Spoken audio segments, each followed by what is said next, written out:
प्राचीन समय की बात है। एक गांव में दो भाई बहन महेंद्र और वसुंधरा रहते थे।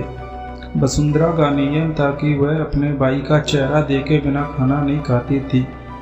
लेकिन जब वसुंधरा की शादी हो गई तो वह हर रोज ससुराल में सुबह जल्दी उठती और जल्दी जल्दी सारा काम करके अपने भाई का मुंह देखने के लिए उसके घर जाती थी। एक दिन रास्ते में एक पीपल के पेड़ के नीचे गणेश जी की मूर्ति रखी दिखाई दी। उसने गणेश भगवान के सामने हाथ जोड़कर कहा कि मेरे जैसा अमर पति और मेरे जैसा अमर भाई सबको दीजिए। यह कहकर वह आगे बढ़ जाती है, लेकिन जब वह जंगल के रास्ते जाती है तो झाड़ियों के कांटे उसके पैरों में चुभा करते थे।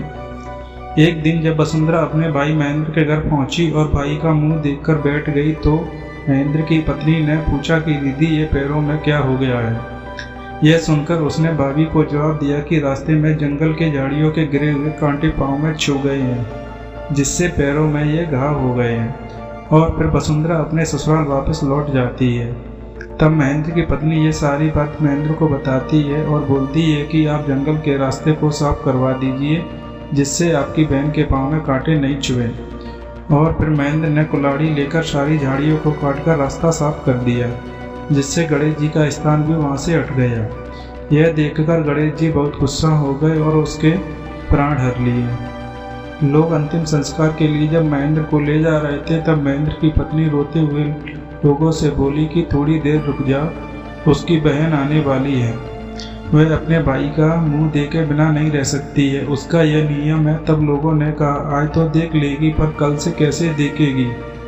प्रतिदिन की तरह वसुंधरा अपने भाई का मुंह देखने के लिए जंगल के रास्ते आ ही रही थी। तब जंगल में उसने देखा कि सारा रास्ता साफ किया हुआ है। जब वह आगे बढ़ी तो उसने देखा कि गणेश जी वहां से किसी ने हटा दिए हैं।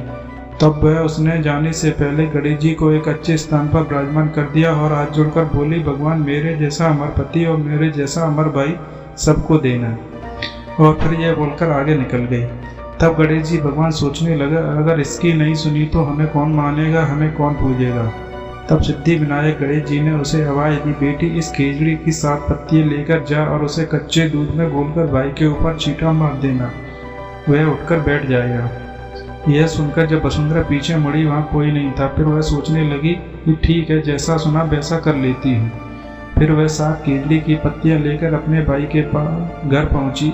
उसने देखा वहाँ कई लोग बैठे हुए हैं, भाभी बेटी रो रही है और भाई की लाश रखी है। ये देखकर वसुंधरा के पैरों के नीचे से जमीन खिसक गई और वह फूट फूट कर बुरी तरह से रोने लगी। ये कैसे हो गया। फिर उसे वह जंगल वाली बात ध्यान में आई और तब उसने उस पत्तियों को बताए हुए नियम के तहत भाई के ऊपर इस्तेमाल किया।